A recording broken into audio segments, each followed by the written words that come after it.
Music by T-By Music Darbhanga.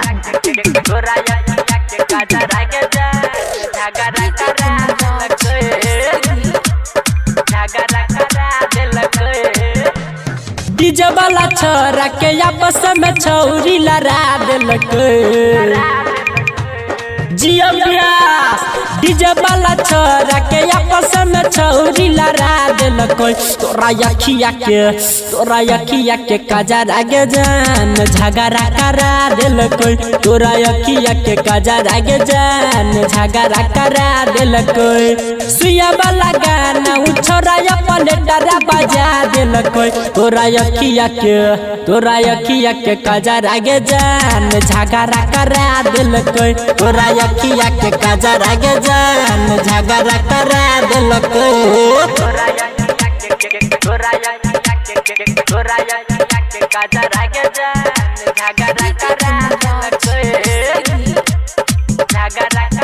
Music by T-By Music Darbhanga.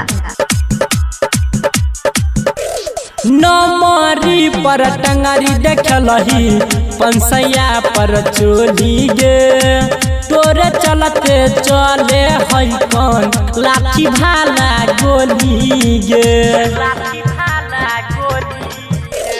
नमरी पर टंगरी देखलही पंसैया पर चोली गे तोरे चलते चले हई कौन लाठी भाला गोली गे। बुढ़वा उतार जनरेटर वाला दखही छोड़ा दिलक बुढ़वा उतार जनरेटर वाला दखही छोड़ा दिलक तोरा अखिया के काजर आगे जान झगड़ा करा दिलक तोरा अखिया के काजर आगे जान झगड़ा करा दिलक।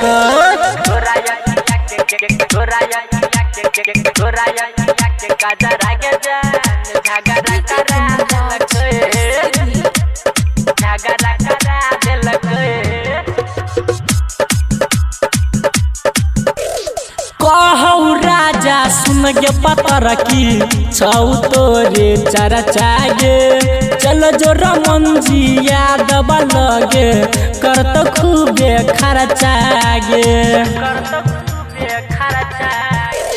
कहू अनिल मामा सुन बरछो तोहर चर्चा गे चल जो रमन जी यादव लगे करत खूबे खर्चा गे।